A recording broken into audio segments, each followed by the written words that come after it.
ధరణి దరఖాస్తులపై focus, వైసీపీలో వణుకు, హస్తినకు ఆశావహులు, CM రేవంత్కు KTR సవాల్. ఇలాంటి వార్తల సమాహారం స్పీడ్ న్యూస్ ఇప్పుడు చూద్దాం.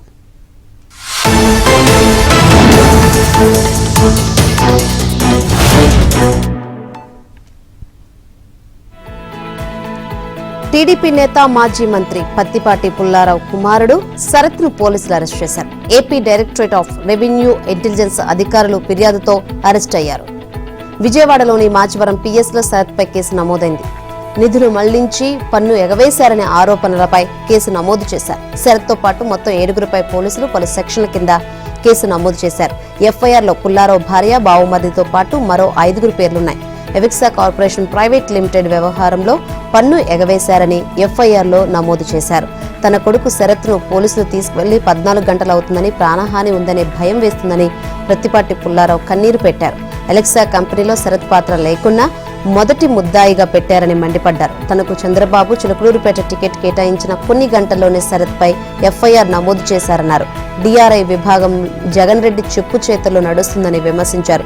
బేషరతుగా శరత్ను విడుదల చేయాలని డిమాండ్ చేశారు. సీఎం జగన్ రెడ్డి వ్యవస్థలను దుర్వినియోగం చేసి టీడీపీ నేతలను, వారి కుటుంబ సభ్యులను వేధిస్తున్నారని టీడీపీ నేత పట్టాభి పేర్కొన్నారు. ప్రత్తిపాటి పుల్లారావు కుమారుడిపై తప్పుడు ఎఫ్ఐఆర్ బనాయించారని మండిపడ్డారు.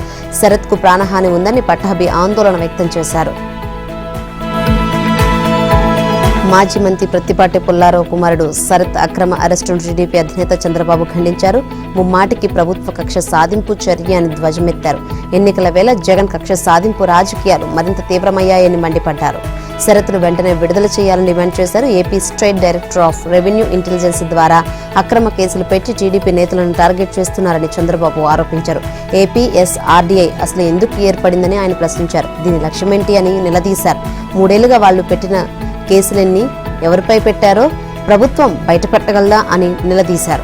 టీడీపీ నేతలను వేధించడానికి సిఐడిని తన జేబు సంస్థగా మార్చుకున్నట్టే ఇప్పుడు ఏపీఎస్డీఆర్ఐ ద్వారా కూడా రాజకీయ కక్షలను వైసీపీ సర్కార్ తీర్చుకుంటుందని దుయ్యబట్టారు. ఎన్నికల ముంగిట పార్టీ అభ్యర్థులను బలహీనపరిచేందుకే ఈ కుట్రలన్నారు. శరత్ను తీసుకువెళ్లింది పోలీసుల, సైకో జగన్ తాడేపల్లి ముఠానా అని టీడీపీ జాతీయ ప్రధాన కార్యదర్శి నారా లోకేష్ ప్రశ్నించారు. టెర్రరిస్టులను అరెస్టు చేసినట్లు ఎందుకు రహస్యంగా ఉంచుతున్నారని నిలదీశారు. శరత్కు ఏమైనా హాని తలపెట్టారా అనే అనుమానాలు కలుగుతున్నాయన్నారు. ప్రత్తిపాటి కుటుంబానికి టీడీపీ అండగా ఉంటుందని స్పష్టం చేశారు. వచ్చే ఎన్నికల్లో జగన్కు ఓటమి తప్పదన్నారు. వైసీపీ కుతంత్రాలను తిప్పికొడతామని హెచ్చరించారు. తాడేపల్లి ప్యాలెస్ అండతోనే శరత్ను అక్రమంగా అరెస్టు చేశారని టీడీపీ రాష్ట్ర అధ్యక్షుడు అచ్చెన్నాయుడు మండిపడ్డారు. జగన్ సర్కారుకు మరో 45 రోజుల్లో రాజకీయ సమాధి కట్టడం ఖాయమన్నారు. ప్రత్తిపాటి పుల్లారావు కొడుకు శరత్ అరెస్టు వ్యవహారంపై టీడీపీ జాతీయ ప్రధాన కార్యదర్శి నారా లోకేష్ స్పందించారు. శరత్ను తీసుకువెళ్లింది పోలీసులా లేక సైకో జగన్ తాడేపల్లి ముఠానా అని ప్రశ్నించారు. టెర్రరిస్టును అరెస్టు చేసినట్లు ఎందుకు రహస్యంగా ఉంచుతున్నారని మండిపడ్డారు. శరత్కు ఏమైనా హాని తలపెట్టారనే అనుమానాలు కలుగుతున్నాయని అన్నారు. శరత్ అక్రమ అరెస్టును తీవ్రంగా ఖండిస్తున్నట్లు చెప్పారు. ఆయన కుటుంబానికి టీడీపీ అండగా ఉంటుందని తెలిపారు. సైకో జగన్ రెడ్డి చేపడుతున్న కుతంత్రాలను తిప్పికొడతామన్నారు. శరత్ను తక్షణమే విడుదల చేయాలని డిమాండ్ చేశారు. జగన్ దిగిపోయే ముందైనా ఇలాంటి సైకో చేష్టలు ఆపకపోతే భారీ మూల్యం చెల్లించుకోవాల్సి వస్తుందని నారా లోకేష్ వార్నింగ్ ఇచ్చారు. తాడేపల్లిగూడెం సభ సక్సెస్ కావడంతో అధికార వైసీపీలో ఆందోళన నెలకొంది. స్వచ్ఛందంగా జనం తరలి రావడంతో వైసీపీలో వణుకు మొదలైంది. అందుకే జనసేన టీడీపీపై పేటీఎం ఫేక్ బ్యాచ్ సోషల్ మీడియాలో అసత్య ప్రచారాలు చేస్తున్నాయి. అనని మాటలు అన్నట్టుగా, లేని విషయాలు ఉన్నట్టుగా ప్రకటనలు ఒప్పిస్తున్నాయి. వాయిస్ మార్ఫింగ్ తో ఫేక్ వీడియోలను సృష్టిస్తున్నాయి. దీంతో అప్రమత్తమైన టీడీపీ, జనసేన శ్రేణులు వైసీపీ ఫేక్ బ్యాచ్ కు స్ట్రాంగ్ కౌంటర్లు ఇస్తున్నాయి.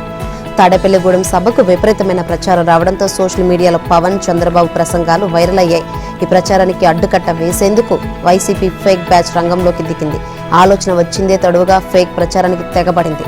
లేనివి ఉన్నట్లుగా, ఉన్నవి లేనట్లుగా ప్రచారాలు ప్రారంభించింది. తాడేపల్లిగూడెం సభలో టీడీపీ అధినేత Chandrababu Naidu TDP, Janasena winning team, YCP cheating team అని వ్యాఖ్యానించారు. ప్రజలతో కూడా అదే అంశాన్ని చెప్పించారు. అయితే వైసీపీ సోషల్ మీడియా చంద్రబాబు వ్యాఖ్యల ఆడియోను మార్ఫింగ్ చేసి టీడీపీ, జనసేన చీటింగ్ టీం అని అన్నట్లు దుష్ప్రచారానికి ఒడిగట్టింది.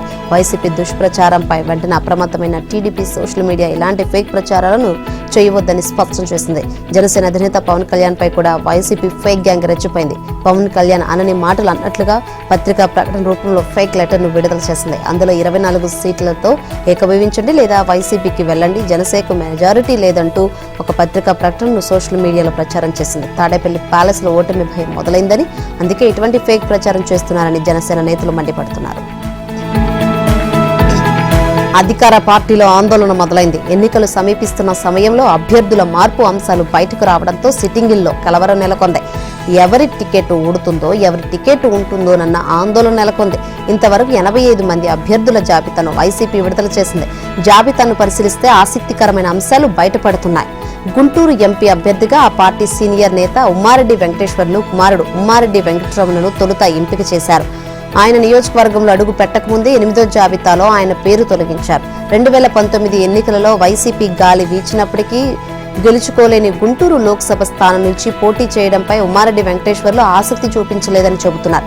దీంతో పొన్నూరు ఎమ్మెల్యే కిలారు రోసయ్యను గుంటూరు ఎంపీ అభ్యర్థిగా 8వ జాబితాలో ప్రకటించారు. వైసీపీకి రాజీనామా చేసిన రోజే ఒంగోలు ఎంపీ మాగుంట శ్రీనివాసరెడ్డి స్థానంలో చంద్రగిరి ఎమ్మెల్యే చెవిరెడ్డి భాస్కర్ రెడ్డి, ఉమ్మడి ప్రకాశం జిల్లా కందుకూరులో సిట్టింగ్ ఎమ్మెల్యే మానుగుంట మహేందర్ రెడ్డికి టికెట్ ఇవ్వలేదు. ఆయన స్థానంలో కనిగిరిలో టికెట్ కోల్పోయిన బుర్రా మాధవరావుకు కందుకూరులో టికెట్ ఇచ్చారు. అంతకుముందు ఇక్కడ టికెట్ ఇచ్చిన అరవింద్ యాదవ్ పోటీ చేసేందుకు ఆసక్తి చూపించలేదు. పొన్నూరు ఎమ్మెల్యే అభ్యర్థిగా అంబటి రాంబాబు సోదరుడు అంబటి మురళిని రంగంలోకి దించారు. ఇప్పుడు సత్తెనపల్లిలో అంబటి రాంబాబు టికెట్ ఇస్తారో లేదో తెలియని పరిస్థితి నెలకొంది. అంబటి మాత్రం టికెట్ తనదేనని ధీమా వ్యక్తం చేస్తున్నారు. నారాయణస్వామికి బదులుగా ఆయన కుమార్తె కృపాలక్ష్మిని గంగాధర్ నెల్లూరుకు సమన్వయకర్తగా నియమించారు. టీడీపీలో జోష్ నెలకొంది. టీడీపీ అధినేత చంద్రబాబు నాయుడు ఇప్పటికే 22 పార్లమెంటు నియోజకవర్గాలలో ఆయన రా కదిలిరా సభలు నిర్వహించారు. మిగిలిన 3 చోట్ల కూడా సభలు నిర్వహించి జనాన్ని మెప్పించారు. వైసీపీ నుంచి టీడీపీలోకి వస్తున్న నేతలను పార్టీలోకి ఆహ్వానించేందుకు సిద్ధమయ్యారు. మార్చి 2న నెల్లూరు, గురుజాలలోనూ 4న అనంతపురం జిల్లా రాప్తాడులో రా కదిలిరా సభలు నిర్వహించేందుకు స్కెడ్యూల్ ఫిక్స్ చేశారు. చంద్రబాబు రా కదిలిరా సభలతో టీడీపీలో ఫుల్ జోష్ నెలకొంది. ఇప్పటికే 22 పార్లమెంటు నియోజకవర్గాల్లో రా కదిలిరా సభలు నిర్వహించారు. నెల్లూరు సభలో టీడీపీలో ఎంపీ వేమిరెడ్డి ప్రభాకర్ రెడ్డి, గురుజాలలో సభలో ఎంపీ లావు శ్రీకృష్ణదేవరాయలు, త్వరలో టీడీపీలో చేరేందుకు ఎంపీ మాగుంట శ్రీనివాసరెడ్డి చేరేందుకు సిద్ధమవుతున్నట్లు తెలుస్తోంది. ఏపీలో వైసీపీకి అనేక మంది ఎంపీలు రాజీనామా చేస్తున్నారు. వీరంతా త్వరలో టీడీపీలో చేరబోతున్నారు. మార్చి 2న ఉదయం నెల్లూరు, సాయంత్రం గురుజాలలో రా కదిలిరా సభలు నిర్వహించనున్నారు. ఈ సభల్లో టీడీపీ అధినేత చంద్రబాబు నాయుడు పాల్గొనున్నారు. ఇక నెల్లూరులో జరిగే రా కదిలిరా సభలో వైసీపీ రాజ్యసభ సభ్యుడు వేమిరెడ్డి ప్రభాకర్ రెడ్డి తెలుగుదేశం పార్టీ తీర్థం పుచ్చుకోనున్నారు. ఆయనతో పాటు నెల్లూరు కార్పొరేషన్ డిప్యూటీ మేయర్ రూప్ కుమార్ యాదవ్, మరికొంతమంది కార్పొరేటర్లు, మండల పార్టీ అధ్యక్షులు, మండల అధ్యక్షులు, సర్పంచులు కూడా టీడీపీలో చేరనున్నారు. నెల్లూరు జిల్లాలో వైసీపీకి వరుస షాకులు తగులుతున్నాయి. ఇప్పటికే వేమిరెడ్డి ప్రభాకర్ రెడ్డి వైసీపీకి రాజీనామా చేసి టీడీపీలో చేరేందుకు సిద్ధమయ్యారు. ఇప్పుడు వైసీపీ ఎమ్మెల్యే మహిదర్ రెడ్డి కూడా వైసీపీని వీడే సూచనలు కనిపిస్తున్నాయి. ఇవాళ వేమిరెడ్డి ప్రభాకర్ రెడ్డితో మహిదర్ రెడ్డి భేటీ అయ్యారు. కందుకూరు సిట్టింగ్ స్థానం నుంచి మహిదర్ రెడ్డిని వైసీపీ తొలగించింది. దానితో టీడీపీలో చేరికపై మహిదర్ రెడ్డితో చర్చలు జరిపినట్లు తెలుస్తోంది. తనతో పాటు మహిదర్ రెడ్డిని టీడీపీలోకి తీసుకువెళ్లే యోచనలో వేమిరెడ్డి ఉన్నట్లు సమాచారం. వేమిరెడ్డి ప్రభాకర్ రెడ్డితో పాటు నెల్లూరు డిప్యూటీ మేయర్ రూప్ కుమార్ యాదవ్ కూడా మహిదర్ రెడ్డిని కలిసి వెళ్లారు. దీంతో మహిదర్ రెడ్డి పొలిటికల్ ఫ్యూచర్ పై చర్చ జరుగుతోంది. వైసీపీ ఎమ్మెల్యే మహిదర్ రెడ్డితో ఎంపీ వేమిరెడ్డి ప్రభాకర్ రెడ్డి భేటీ, కందుకూరు సిట్టింగ్ స్థానం నుంచి మహిదర్ రెడ్డిని తొలగించిన వైసీపీ టీడీపీలో చేరికపై మహిదర్ రెడ్డితో వేమిరెడ్డి చర్చలు జరిపినట్లు సమాచారం. ఇప్పటికే వైసీపీకి రాజీనామా చేసిన వేమిరెడ్డి ప్రభాకర్ రెడ్డి తనతో పాటు మహిదర్ రెడ్డిని టీడీపీలోకి తీసుకెళ్లే యోచనలో వేమిరెడ్డి ఉన్నట్లు భోగట్ట. సీఎం రేవంత్ రెడ్డికి బీఆర్ఎస్ వర్కింగ్ ప్రెసిడెంట్ కేటీఆర్ సవాల్ విసిరారు. దమ్ముంటే ఒక్క ఎంపీ స్థానంలో బీఆర్ఎస్ ను గెలిపించాలంటూ ఇటీవల రేవంత్ రెడ్డి చేసిన సవాలుకు కేటీఆర్ ప్రతి సవాల్ విసిరారు. లోక్సభ ఎన్నికల్లో నీ సిట్టింగ్ సీటులోనే తేల్చుకుందామన్నారు. రేవంత్, నీకు దమ్ముంటే సీఎం పదవికి, కొడంగల్ ఎమ్మెల్యే పదవికి రాజీనామా చేసిరా. తాను సిరిసిల్ల ఎమ్మెల్యే స్థానానికి రాజీనామా చేసి వస్తానని కేటీఆర్ ప్రకటించారు. మల్కాజ్గిరి లోక్సభ స్థానంలో పోటీ చేద్దాం, ఎవరి సత్తా ఏంటో చూద్దామంటూ కేటీఆర్ సవాల్ విసిరారు. మల్కాజ్గిరి పార్లమెంటు స్థానం పరిధిలో ఎన్ని ఎమ్మెల్యే సీట్లు గెలిపించావు, ఎంతమంది కాంగ్రెస్ కార్పొరేటర్లు గెలిచారు అని రేవంత్ నిలదీశారు. మల్కాజ్గిరి నుంచి పోటీకి రేవంత్ సిద్ధమైతే తమ పార్టీ అధినేత కేసీఆర్ ను బ్రతిమలాడి టికెట్ దక్కించుకుంటానన్నారు. మగవాడివైతే మీ పార్టీని గెలిపించు అన్న సీఎం వ్యాఖ్యలను కేటీఆర్ ప్రస్తావించారు. గెలిస్తే మగవాడు, ఓడితే కాదా అంటూ ప్రశ్నించారు. ఎన్నికల్లో మగాళ్లు తప్ప ఆడవాళ్లు గెలవద్దనా నీ ఉద్దేశం అని ప్రశ్నించారు. 2018లో కొడంగల్లో ఓడినప్పుడు నువ్వు మగాడివి కాదా అని కేటీఆర్ ఎద్దేవా చేశారు. రాజకీయాల్లో గెలుపోవటములు సహజమన్నారు. దాన్ని పట్టుకుని కీలక వ్యాఖ్యలు చేయడం రేవంత్ కు తగదన్నారు. రేవంత్ రెడ్డికి ఇన్ఫీరియారిటీ కాంప్లెక్స్ ఉందన్నారు. సీఎంగానే ఉన్నాననే నమ్మకం రేవంత్ కు లేనట్టుందన్నారు. మగవాడివైతే రైతులకు 2 లక్షల రుణమాఫీ చేయాలని, రైతు భరోసా ప్రారంభించి 70 లక్షల మంది ఖాతాలో డబ్బులు వేయాలని డిమాండ్ చేశారు. మహాలక్ష్మి కింద దరఖాస్తు చేసుకున్న 1.60 లక్షల మంది ఆడబిడ్డలకు 2,500 ఇవ్వాలని కేటీఆర్ డిమాండ్ చేశారు. తెలంగాణలో టీచర్ పోస్టుల భర్తీకి మెగా డిఎస్సి నోటిఫికేషన్ జారీ అయింది. ఈ మేరకు సీఎం రేవంత్ రెడ్డి తన నివాసంలో మంత్రి కోమటిరెడ్డి వెంకటరెడ్డి విద్యాశాఖ అధికారులతో కలిసి నోటిఫికేషన్ విడుదల చేశారు. 11,062 పోస్టుల భర్తీకి నోటిఫికేషన్ ఇచ్చారు. వీటిలో స్కూల్ అసిస్టెంట్స్ 2,629, భాషా పండితులు 727, పీఈటీలు 182, ఎస్జీటీలు 6,508, ప్రత్యేక కేటగిరీలో స్కూల్ అసిస్టెంట్లు 220, ఎస్జీటీ 796 పోస్టులు ఉన్నాయి. మార్చి 4 నుంచి ఏప్రిల్ 2 వరకు డిఎస్సి దరఖాస్తులను స్వీకరించారు. దరఖాస్తు రుసుం 1000 ప్రభుత్వం నిర్ణయించింది. రాష్ట్ర వ్యాప్తంగా 11 పట్టణాల్లో ఆన్లైన్ పద్ధతిలో పరీక్షలు నిర్వహించనున్నారు. దీనికి సంబంధించిన తేదీలను సర్కార్ త్వరలో ప్రకటించనుంది. గతంలో దరఖాస్తు చేసిన వాళ్ళు మళ్లీ చేయాల్సిన అవసరం లేదని తెలంగాణ ప్రభుత్వం స్పష్టం చేసింది. కొత్తగా డిఎస్సికి వాటిని పరిగణలోకి తీసుకుంటామని పాఠశాల విద్యాశాఖ కమిషనర్ తెలిపారు. గత ఏడాది సెప్టెంబర్ 6న 5,089 పోస్టులు జారీ చేసిన డిఎస్సి ప్రకటనను రద్దు చేసి పోస్టులను అదనంగా పెంచి తాజాగా నోటిఫికేషన్ ఇచ్చింది.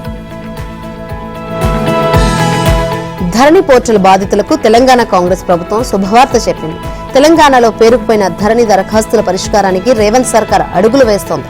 ఇందుకోసం మార్చి 1 నుంచి 9వ తేదీ వరకు స్పెషల్ డ్రైవ్ చేపట్టనున్నారు. త్వరలోనే ధరణి స్థానంలో పగడ్బందీగా భూమాత పోర్టల్ ను తీసుకువచ్చేందుకు సన్నాహాలు మొదలయ్యాయి. పెండింగ్ లో ఉన్న ధరణి దరఖాస్తులను క్లియర్ చేయడానికి తెలంగాణ సర్కార్ గడువును నిర్దేశించింది. ఈ మేరకు ప్రభుత్వ అధికారిక ఉత్తర్వులు జారీ చేసింది. రెవెన్యూ అధికారులంతా దరఖాస్తులను నిర్ణీత గడువులోపు పూర్తి చేయాలని సూచించింది. మండల్ తహసీల్దార్ 7 రోజులు, ఆర్డీఓ 3 రోజులు, అదనపు కలెక్టర్ 3 రోజులు, కలెక్టర్ 7 రోజుల్లో సమస్యను పరిష్కరించాలని ఉత్తర్వుల్లో పేర్కొన్నారు. పెండింగ్ సమస్యల పరిష్కారానికి మార్చి 1 నుంచి 9వ తేదీ వరకు స్పెషల్ డ్రైవ్ చేపట్టనున్నారు. ప్రతి మండలంలో 3 బృందాలు నియమించారు. ఈ టీంలు తహసీల్దార్, డిప్యూటీ తహసీల్దార్, రెవెన్యూ ఇన్స్పెక్టర్ నేతృత్వంలో పనిచేయనున్నాయి. ప్రతి దరఖాస్తును పరిశీలించాలని అధికారులను నిర్ణయించారు. అవసరమైతే క్షేత్రస్థాయి పరిశీలన చేయాలని కింది స్థాయి ఉద్యోగులకు సూచించారు. ప్రభుత్వ భూములను తప్పనిసరిగా పరిరక్షించేందుకు డ్రైవ్ నిర్వహించాలని సూచించారు. తహసీల్దార్లు, ఆర్డీఓల ద్వారా కలెక్టర్లను ప్రతిరోజు మానిటరింగ్ చేయాలని తెలంగాణ సర్కార్ మార్గనిర్దేశం చేసింది. ప్రతి దరఖాస్తుదారుడికి వాట్సాప్ ద్వారా సమాచారాన్ని అందజేయాలని నిర్ణయించింది. చలో మేడిగడ్డకు బీఆర్ఎస్ సిద్ధమైంది. గులాబీ పార్టీ ప్రజాప్రతినిధులు, ముఖ్య నేతలు హైదరాబాద్ నుంచి కాళేశ్వరానికి వాళ్ళ బస్సు యాత్ర చేయనున్నారు. కాళేశ్వరం ప్రాజెక్టు పూర్తి స్వరూపం, దాని ఉపయోగాలు వివరిస్తూ ప్రాజెక్టు దగ్గర పవర్ పాయింట్ ప్రజెంటేషన్ చేయనున్నారు. చలో మేడిగడ్డ పోరు యాత్రలో కాళేశ్వరం ప్రాజెక్టుపై ప్రభుత్వ కుట్రలు తిప్పికొట్టి ప్రజలకు వాస్తవాలు చెబుతామని బీఆర్ఎస్ నేతలు చెబుతున్నారు. నదీ జలాల పరిరక్షణ పేరుతో నీటి పోరును ఉధృతం చేయడానికి బీఆర్ఎస్ సిద్ధమవుతోంది. ప్రాజెక్టుపై ప్రభుత్వ వైఖరి నిరసిస్తూ సమరశంఖం పూరించనుంది. పార్లమెంట్ ఎన్నికల ముంగిట ప్రభుత్వంపై వాటర్ వార్ ప్రకటించి వ్యూహాత్మకంగా ముందుకు వెళ్తుంది. ఉత్తర దక్షిణ తెలంగాణలో నుంచి ఏకకాలంలో పోరు యాత్రలు మొదలుపెట్టింది. ఇప్పటికే కృష్ణాపై ఉన్న ఉమ్మడి ప్రాజెక్టులను కేఆర్ఎంబీకి అప్పగించొద్దనే డిమాండ్తో నల్గొండలో నిరసన సభను పెట్టారు. వేదిక నుంచి కాంగ్రెస్ ప్రభుత్వంపై బీఆర్ఎస్ అధినేత కేసీఆర్ విరుచుకుపడ్డారు. అఖిల పక్షాన్ని ఢిల్లీకి తీసుకువెళ్లి ప్రాజెక్టులు కేఆర్ఎంబీకి అప్పగించకుండా కేంద్రంపై ఒత్తిడి తేవాలని డిమాండ్ చేశారు. అప్పటి వరకు తమ పోరును కొనసాగిస్తామని కేసీఆర్ హెచ్చరించారు. త్వరలో మహబూబ్ నగర్ లో మరో సభ నిర్వహణకు ప్లాన్ చేస్తున్నారు. కాళేశ్వరాన్ని కాపాడి గోదావరి జలాలను పంట పొలాలకు తరలించాలని డిమాండ్తో చలో మేడిగడ్డకు బీఆర్ఎస్ పిలుపునిచ్చింది. అందులో భాగంగా బీఆర్ఎస్ ఎమ్మెల్యేలు, ఎమ్మెల్సీలు, ఎంపీలు, మాజీ ఎమ్మెల్యేలు, ముఖ్య నేతలు దాదాపు 150 మంది బృందం కాళేశ్వరానికి బస్సు యాత్రగా వెళ్లనున్నారు. కాసేపట్లో తెలంగాణ భవన్ నుంచి బయలుదేరి కాళేశ్వరానికి చేరుకుంటారు. బీజేపీ టికెట్ల కోసం ఆశావాహులు ఢిల్లీ వెళ్తున్నారు. నిన్న బీఆర్ఎస్ నాగర్ కర్నూలు ఎంపీ రాములు, ఆయన కుమారుడు భరత్ బీజేపీ తీర్థం పుచ్చుకున్నారు. ఇన్ఛార్జి తరుణ్ చుగ్, కేంద్ర మంత్రి రాజీవ్ చంద్రశేఖర్ ఇద్దరికి బీజేపీ కండవాలు కప్పి సాదరంగా పార్టీలోకి ఆహ్వానించారు. బీజేపీలో చేరేందుకు Zaheerabad BRS MP BB Patil కూడా తీవ్ర ప్రయత్నాలు చేస్తున్నారు. ఇప్పటికే ఢిల్లీలోని బీజేపీ నాయకత్వంతో ఆయన మంతనాలు సాగిస్తున్నారు. రాష్ట్రంలో బీజేపీకి 4 సిట్టింగ్ ఎంపీ స్థానాలు ఉండగా ఆదిలాబాద్ మినహా మిగిలిన 3 స్థానాలకు అభ్యర్థులను తొలి జాబితాలను ప్రకటించనున్నట్లు సమాచారం. కరీంనగర్ నుంచి బండి సంజయ్, నిజామాబాద్ నుంచి ధర్మపురి అరవింద్, సికింద్రాబాద్ నుంచి కిషన్ రెడ్డి పేర్లుంటాయని తెలిసిందే. బీఆర్ఎస్ నుంచి బీజేపీలో చేరిన ఎంపీ రాములు లేదా ఆయన కుమారుని నాగర్ కర్నూలు బీజేపీ ఎంపీ అభ్యర్థిగా మొదటి జాబితాలోనే ప్రకటించే అవకాశం ఉంది. మల్కాజ్గిరి, చేవెళ్ల, మహబూబ్ నగర్ స్థానాలపైన కేంద్ర ఎన్నికల కమిటీ చర్చలు ఓ కొలిక్కి వచ్చినట్లు తెలిసింది.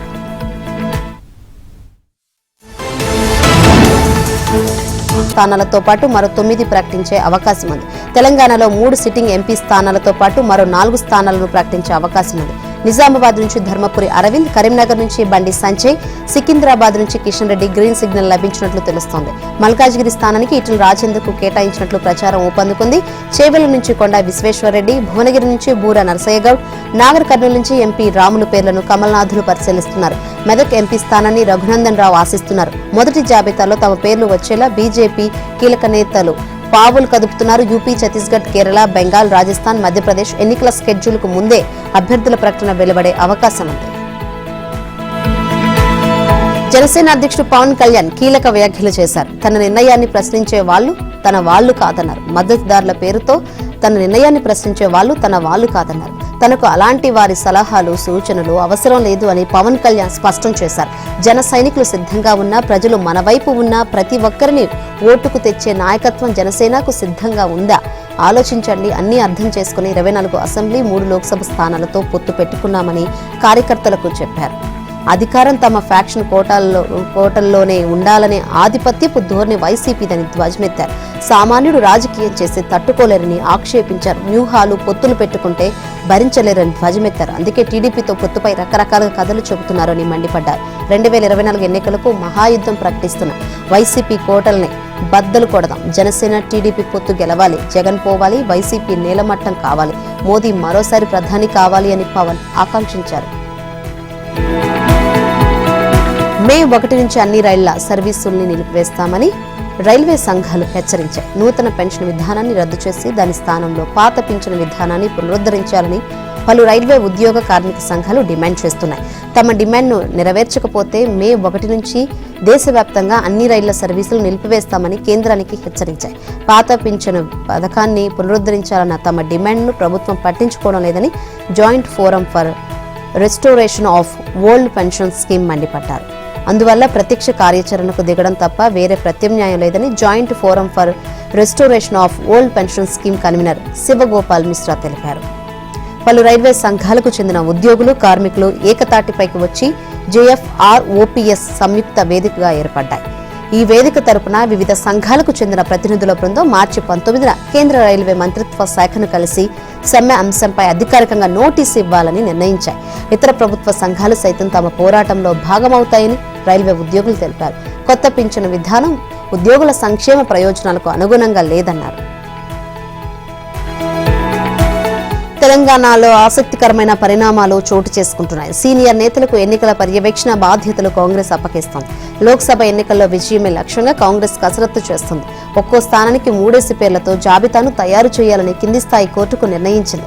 ఈ నెల మొదటి వారంలో అభ్యర్థుల ఎంపిక ప్రకటించే అవకాశం ఉంది. లోక్సభ ఎన్నికల్లో విజయమే లక్ష్యంగా అసెంబ్లీ సెగ్మెంట్లకు సమన్వయకర్తలుగా పార్టీ సీనియర్ నేతలకు పర్యవేక్షణ బాధ్యతలు అప్పగించాలని కాంగ్రెస్ నిర్ణయించింది. పీసీసీ ఉపాధ్యక్షులు, కార్యవర్గ సభ్యులు, అనుబంధ సంఘాల నేతలు, మాజీ ఎమ్మెల్యేలు, మాజీ ఎంపీలు, ఇతర ముఖ్య నేతలను సమన్వయకర్తలుగా నియమించాలని నిర్ణయించింది. ఏఐసీసీ రాష్ట్ర ఇన్ఛార్జ్ దీపా దాస్ మున్షి ముఖ్య నేతలతో పార్లమెంట్ ఎన్నికలపై చర్చించారు. అభ్యర్థుల ఎంపిక ప్రక్రియ రాష్ట్ర స్థాయిలో దాదాపు ముగిసింది. ఒక్కో స్థానానికి 3 అభ్యర్థుల పేర్లతో పార్టీ కేంద్ర ఎన్నికల కమిటీకి ప్రదేశ్ ఎన్నికల కమిటీ తాజాగా పంపింది. ఢిల్లీలో జరిగే సిఈసి సమావేశంలో అభ్యర్థుల పేర్లను నిర్ణయిస్తారని పార్టీ వర్గాలు తెలిపాయి. మహబూబ్ నగర్ కు వంశీచందర్ రెడ్డిని అభ్యర్థిగా ఇప్పటికే ప్రకటించిన సంగతి తెలిసిందే. మిగిలిన 16 నియోజకవర్గాలకు అభ్యర్థులపై ఇప్పటికే ఒక అంచనాకు వచ్చినట్లు సమాచారం. కొన్ని స్థానాలకు 1 లేదా 2 పేర్లని ఎంపిక చేశారు. పోటీ అధికంగా ఉన్న నియోజకవర్గాలపైనే సీఈసీలో చర్చ ఉంటుందని నేతలు చెబుతున్నారు. పార్టీ అగ్రనేత రాహుల్ గాంధీని తెలంగాణ నుంచి పోటీ చేయాలని పీసీసీ అధ్యక్షుడు సీఎం రేవంత్ రెడ్డి కోరారు. ఆయన అంగీకరిస్తే ఖమ్మం లేదా భువనగిరి కేటాయిస్తారు. బాపట్ల జిల్లా చీరాల మున్సిపల్ కౌన్సిల్ సమావేశం రసాభాసగా మారింది. అధికార పార్టీ కౌన్సిలర్ల మధ్య వాగ్వాదం చోటు చేసుకుంది. చీరాల ఎమ్మెల్యే కరణం బలరాం వర్గానికి చెందిన 16వ వార్డు కౌన్సిలర్ ప్రభాకర్, 17వ వార్డు కౌన్సిలర్ బాలకృష్ణ, మాజీ ఎమ్మెల్యే ఆమంచి కృష్ణమోహన్ వర్గానికి చెందిన 25వ వార్డు కౌన్సిలర్ సురేష్ మధ్య వాగ్వాదం చోటు చేసుకుంది. స్థానిక బాయ్స్ హైస్కూల్ ప్రాంగణంలో నూతనంగా నిర్మించిన డోర్ పార్క్ జిమ్ములకు స్థల దాతల పేర్లు పెట్టాలని కౌన్సిల్లో ప్రభాకర్ ప్రతిపాదించారు. 120 ఏళ్ల చరిత్ర కలిగిన NRNPM హైస్కూల్ ఆవరణలో నిర్మిస్తున్న వాటికి దాతల పేర్లు ఎలా పెడతారంటూ కౌన్సిలర్స్ బాలకృష్ణ, సురేష్ ఎదురు ప్రశ్నించారు. దీంతో కొంతసేపు ఘర్షణ వాతావరణం నెలకొంది. చైర్మన్ శ్రీనివాసరావు కౌన్సిలర్లకు సర్ది చెప్పారు. ఎంత చెప్పినప్పటికీ వినకుండా గుంటూరు ప్రభాకర్ సభ నుంచి వెళ్లిపోయారు. శ్రీ సత్యసాయి జిల్లా ధర్మవరంలో బాబు షూరిటీ భవిష్యత్తుకు గ్యారంటీ ప్రచారం జోరందుకుంది. ధర్మవరం నియోజకవర్గంలో టీడీపీ ఇన్ఛార్జి పరిటాల శ్రీరామ్ సతీమణి పరిటాల జ్ఞాన ఇంటింటికి వెళ్లి మహాశక్తి పథకాలను వివరించారు. తెలుగు మహిళల ఆధ్వర్యంలో ధర్మవరంలో పరిటాల జ్ఞాన భారీ ఎత్తున కార్యక్రమాన్ని నిర్వహించారు. అంతకుముందు స్థానిక శివానగర్లోని పురాతన శివాలయంలో ప్రత్యేక పూజలు చేశారు. అనంతరం చంద్రబాబు ప్రకటించిన సూపర్ 6 పథకాలతో పాటు మహిళలకు ఇవ్వనున్న మహాశక్తి పథకాలను వివరించారు. ఈ సందర్భంగా పలు వార్డులో పరిటాల జ్ఞానకు మహిళలు పెద్ద ఎత్తున హారతి పట్టారు. చంద్రబాబు మరోసారి సీఎం అయితేనే ఏపీ అభివృద్ధి చెందుతుందని ఆశాభావం వ్యక్తం చేశారు. సైకో జగన్ రెడ్డి పాలనకు అంతిమ ఘడియలు దగ్గర పడ్డాయని తెలిపారు. పరిటాల శ్రీరామ్ను అత్యధిక మెజారిటీతో గెలిపించాలని ఓటర్లను అభ్యర్థించారు. గొర్రెల స్కామ్ కేసుపై ఏసీబీ దర్యాప్తు వేగవంతం చేసింది. పంపిణీ పథకంలో 2.10 కోట్లు పక్కదారి పట్టించిన 4 నిందితులను విచారిస్తోంది. 5 రోజుల పాటు కస్టడీకి ఇవ్వాలని గత వారమే పిటిషన్ దాఖలు చేయగా 3 రోజుల కస్టడీకి ప్రత్యేక న్యాయస్థానం అనుమతించింది. దీంతో మార్చి 2 వరకు నిందితులైన రవి, ఆదిత్య, రఘుపతి రెడ్డి, గణేష్ ను ఏసీబీ విచారించనుంది. మొదటి రోజు బంజారాహిల్స్ ఏసీబీ ప్రధాన కార్యాలయంలో విచారించారు. 10 అకౌంట్లలో 2.10 కోట్ల రూపాయలు బదిలీ అయినట్లు గుర్తించారు. 18 మంది రైతుల స్టేట్మెంట్లు, బ్యాంకు లావాదేవీలు ముందు పెట్టి విచారిస్తున్నారు ఏసీబీ అధికారులు. బ్యాంక్ హోల్డర్స్ హిమజ మల్లా, నవాజ్ అకౌంట్లకు నగదు బదిలీపై విచారిస్తున్నారు. ప్రైవేట్ ఏజెంట్లు, రాజకీయ నాయకుల ప్రమేయంపై ఆరా తీస్తున్నారు. గొర్రెల స్కామ్ తో పాటు ఆవుల పథకం నిధులు, గోల్మాల్ పై కూడా ప్రశ్నల వర్షం కురిపిస్తున్నారు. బీజేపీ నేత, సినీ నిర్మాత భాస్కర్ గౌడ్ హత్యాయత్నం కేసులో కీలక విషయాలు వెలుగులోకి వచ్చాయి. భాస్కర్ గౌడ్ తనపై తానే హత్యాయత్నం చేయించుకున్నాడని మల్కాజ్గిరి డీసీపీ పద్మజ తెలిపారు. తనపై హత్యాయత్నం జరిగిందని ఉప్పల్ పోలీసులను భాస్కర్ గౌడ్ ఆశ్రయించాడు. ఈ కేసు విచారించిన పోలీసులు భాస్కర్ గౌడ్తో సహా 6గురిని అరెస్టు చేసి రిమాండ్కు తరలించారు. సమాజంలో పలుకుబడి కోసమే మర్డర్కు ప్లాన్ చేయించుకున్నాడని డీసీపీ పద్మజ తెలిపారు. తనకు గన్మెన్లు ఉంటే సమాజం గౌరవిస్తుందని భాస్కర్ గౌడ్ భావించాడని తెలిపారు. ఫిబ్రవరి 24న ఉప్పల్లో మర్డర్కు ప్లాన్ జరిగిందన్నారు. దీనికి 2,50,000 ఒప్పందాన్ని కుదుర్చుకున్నాడని వెల్లడించారు. వీరి నుంచి ఇన్నోవా కారు, 2 బైకులు, 2 లక్షల రూపాయలను స్వాధీనం చేసుకున్నారు.